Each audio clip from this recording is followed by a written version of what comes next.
শুভকে ফোন করে মোহনার চক্রান্তের কথা জানিয়ে দিল ঠাম্মি। হ্যাঁ বন্ধুরা, এমনটাই দেখা যাবে, তাই সম্পূর্ণ জানতে ভিডিওটিতে লাইক দিয়ে চ্যানেলটি সাবস্ক্রাইব করে দেখতে থাকুন। গল্পের শুরুতে দেখা যাবে শুভকে স্টেফানি বলে, আচ্ছা শুভ, তুমি যে গিয়েছিলে, কোনো ক্লু কি পেয়েছো বা কোনো প্রমাণ কি পেয়েছো? তখন শুভ বলে, আমি যখন গিয়েছি এমনি এমনি তো আর ফিরে আসিনি। তখন শুভ স্টেফানিকে বলে যে হসপিটালের কম্পিউটার থেকে কিভাবে আদির সব রিপোর্ট গুলো ও ছবি তুলে নিয়ে এসেছে। তখন স্টেফানি বলে, শুভ, তুমি তো অনেক চালাক। তখন শুভ বলে, তুমিও অনেক চালাক, তুমি আমাকে কেশবকে দেখিয়ে দিয়েছো স্টেফানি দি, তোমার কাছে আমি সারা জীবন কৃতজ্ঞ থাকবো। তখন স্টেফানি বলে, চিন্তা করো না, আমি তো যাব, আমি আবার তোমাকে কেশবকে দেখাবো।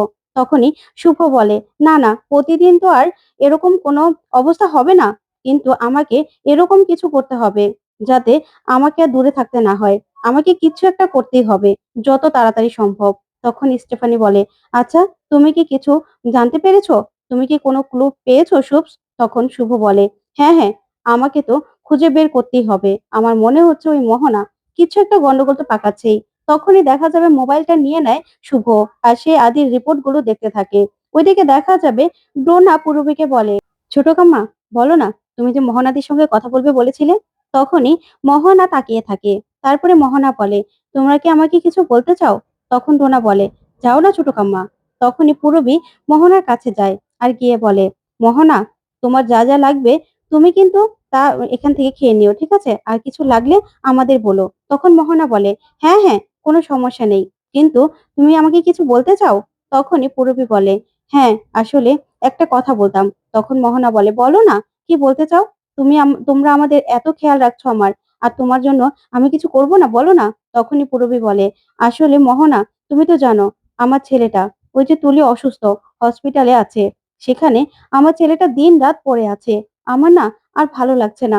আমার ছেলেটাকে আমি ওখান থেকে কিছুতেই ফেরাতে পারছি না। আচ্ছা মোহনা, তুমি কি আমাকে কোনোভাবে হেল্প করাতে পারো তুলির কাছ থেকে আমার ছেলেটাকে সরাতে? তখন মোহনা এই কথা শুনে বলে, তাহলে তো তুলির অসুস্থতার কারণেই সুমিতকে ফিরিয়ে আনতে হয়, তাই তো? তখন এই কথাগুলো সব ঠাম্মি দাঁড়িয়ে দাঁড়িয়ে শুনতে থাকে। তারপরে দেখা যাবে মোহনা পূরবীকে বলে, তোমরা চিন্তা করো না, তুমি আমাকে এই কথাটাই শুধুমাত্র বলেছো, তাই আমি তোমার কথা রাখবো না? চেষ্টা করব। আমরা তো সবাই একসঙ্গে, তাই না? তখন ঠাম্মি সব কথাগুলো শুনে। ওইদিকে ডোনা বলে, হ্যাঁ মোহনা, আমি জানি আমাদের খুব তাড়াতাড়ি অনেক ভালো একটা বন্ধুত্ব হতে চলেছে। আর আমরা তো সবাই একসাথেই, তুমি অন্তত বেমানি করবে না, আমরা জানি তুমি আমাদের কথা শুনবে। তখন এই বলে সবাই মিলে হাসাহাসি করতে থাকে। তখন ঠাম্মি সবটা দেখেই চমকে যায় আর সব কথাগুলো শুনে ওদের দিকে তাকিয়ে থাকে। এদিকে ডোনাকে মোহনা বলে, তোমরা আমার পাশে আছো, আমিও তোমাদের পাশে আছি, চিন্তা করো না। তখন এই বলে তিনজন খুব আনন্দ করতে থাকে। তখন ডোনা বলে, এবার এবার সব শত্রুকে আমরা একসঙ্গে হয়ে দমন করব। যদি কেউ আমাদের পিছনে শত্রুতামি করতেও আসে, তাকেও কিন্তু একসঙ্গে আমরা দমন করব। তখন এই বলে তিনজন খুব হাসতে থাকে। যা দেখে ঠাম্মি বলে, না, এদের এদের ব্যাপারটা আমার মোটেও ভালো ঠেকছে না, আমাকে শুভকে জানাতে হবে। ওইদিকে দেখা যাবে শুভকে স্টেফানি বলে, আচ্ছা শুভ, কিছু কি পেলে এখান থেকে? তখন শুভ বলে, আচ্ছা, আমার না স্টেফানি দি একটা ব্যাপার খটকা লাগছে। আচ্ছা ধরো, যখন আদির কোনো কিছু মনেই ছিল না, তখন নাকি এই ঘটনাটা ঘটেছে। তাহলে আদির যেহেতু মনে ছিল না, কিন্তু এখন তো সবকিছু মনে পড়ে গেছে, তাহলে এই রিপোর্টে লেখা আছে যে সেই দিনের ঘটনা কিছু কিছু আদির মনেই পড়ছে না। কিন্তু কি করে মনে পড়ছে না? তার মানে আদি এই কথাটা আমাদের সত্যি বলেছিল। কিন্তু আমি একটা কথাই ভাবছি স্টেফানি দি, আচ্ছা, আদির না হয় স্মৃতি ছিল না, আদি না হয় সব ভুলে গিয়েছিল, কিন্তু মোহনা, মোহনা তো সবকিছু মনে ছিল। মোহনা একজন অপরিচিত ছেলেকে, যার বউ আছে কিনা, যার যার নাম কি, পরিচয় কি, কোনো কিছু না জানে, তার সঙ্গে এরকম একটা কাজ করবে? আমার না এই দিকটাতে খটকা লাগছে। তখন স্টেফানি বলে, আচ্ছা শুভ, তুমি কি ডাউট করছো? তখনই শুভ বলে, কিছু একটা তো সন্দেহ হচ্ছে। ওইদিকে ঠাম্মি শুভকে ফোন করে। তখনই ঠাম্মিকে বলে, ঠাম্মি, কেশব ঠিক আছে তো? তখনই ঠাম্মি বলে, হ্যাঁ শুভ, কেশব ঠিক আছে, তুই একদম চিন্তা করিস না, কিন্তু আমি তোকে ফোন করেছি অন্য একটা কথা বলার জন্য। তখনই ঠাম্মির কথা শুনে শুভ ভয় পেয়ে যায় আর বলে, কেন, কি হয়েছে ঠাম্মি? তখন ঠাম্মি বলে, জানিস তো শুভ, তুই ঠিক, ওই মোহনা মেয়েটাকে না আমার মোটেও ঠিক লাগছে না। ওর বাচ্চা যে ও আছে, বাচ্চা নিয়ে যে লড়াই করছে, সেটা ওকে দেখে মনেই হয় না ও হাসছে খেলছে। ও একদম এগুলো নিয়েই মেতে আছে। আর আমি দেখলাম এই মোহনা নিজের ফাঁদে ডোনা আর ছোট বৌমাকে ফেলছে। এই মেয়েটা না অনেক চালাক। ওর মধ্যে কিছু একটা ব্যাপার রয়েছে শুভ। তখন শুভ বলে, আমিও জানি ঠাম্মি, কিন্তু তুমি একদম চিন্তা করো না। তুমি শুধু এই দিকটাতে খেয়াল রাখবে, কেউ যেন জানতে না পারে যে আমি কোথায় আছি, আমি কি করছি। ঠিক আছে? তুমি এই দিকটাতে শুধু খেয়াল রাখবে। ওই মোহনার সবকিছু আমি ঠিক খুঁজে বের করব। কালকে সকাল হোক, কালকে থেকে আমার অন্যরকম লড়াই শুরু হবে। তুমি চিন্তা করো না। তখন ঠাম্মি বলে, ঠিক আছে, আমি তোর পাশে আছি। ওইদিকে দেখা যাবে মোহনা আদির ঘরে উঁকি মারতে থাকে। তখনই অরুণা চলে আসে আর এসে বলে, তুমি তুমি এখানে কি করছো? তুমি বড়দা ভাইয়ের ঘরে এখানে কি করছো তুমি? তখনই মোহনা বলে, আসলে আমার মাথায় না খুব যন্ত্রণা করছিল, তাই আমি আয়ানের কাছ থেকে ঔষধ নিতে এসেছিলাম।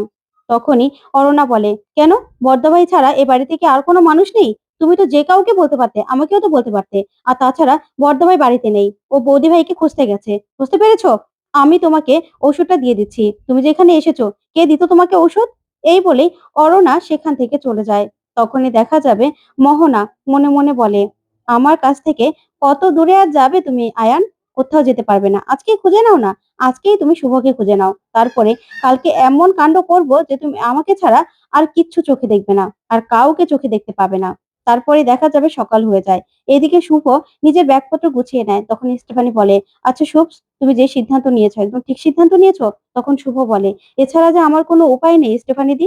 আমাকে এই সিদ্ধান্তটা নিতেই হতো। আমি আর কদিন এভাবে থাকতাম বলো তো? আমাকে যে একটা সিদ্ধান্তে আসতেই হতো। তখনই স্টেফানি শুভকে বলে, তুমি যাই করো না কেন, আগে খেয়ে নাও, নিজের দিকটা খেয়াল রাখো। তখনই শুভ বলে, তুমি খুব ভালো স্টেফানি দি। ওইদিকে দেখা যাবে সেবন্তী বলে, আচ্ছা, এসব ঘটনা ঘটে গেল? তখন হীরক বলে, হ্যাঁ, আমাদের বিজনেস থেকে আকাশ সেন নিজের সব ইনভেস্টমেন্ট উঠিয়ে নেবে। তাহলে তো আমরা পুরো পথে বসে যাবো। এখন কি করব? তখন হীরক বলে, সেটাই তো। আর তাছাড়া এটা হলে তো আমরা পুরো একদম রাস্তায় বসে যাব। কি করব আমরা? ওইদিকে পূরবী বলে, এটাই তো হওয়ার ছিল। আর তাছাড়া আকাশ সেন তো বলেছিল যে এরকম একটা করবে। তখন রঞ্জিনী বলে, হ্যাঁ, আকাশ সেন তো বলেই গিয়েছিল যে ও শত্রুতামি করবে, আমাদের শত্রু হয়ে যাবে। এটা তো হওয়ারই ছিল। তখন পূরবী বলে, কি বর্দি ভাই, এবার এবার তোমার ছেলে কোথায়? ছেলেকে ডাকো, তারপরে তাকে জিজ্ঞাসা করো এখন সে কি করবে। ওইদিকে আদি তখনই বাড়িতে ফিরে। তখনই রিদ্ধি বলে, কে বর্দা ভাই, তুই সারা রাত শুভকে খুঁজেছিস, কোথাও পেয়েছিস? পাসনি তো? তখনই সেবন্তী বলে, আচ্ছা আদি, তুই কি শুরু করেছিস বলতো? তুই একজনকে খুঁজতে গিয়ে নিজেও শেষ হয়ে যাবি বলতো? কেন এরকম শুরু করেছিস? কেন এরকম করছিস? তখনই আদি বলে, আমাকে শুভকে খুঁজে বের করতেই হবে, যে করেই হোক। আমাকে শুভকে খুঁজতেই হবে। শুভ কোথায় আছে আমাকে জানতেই হবে।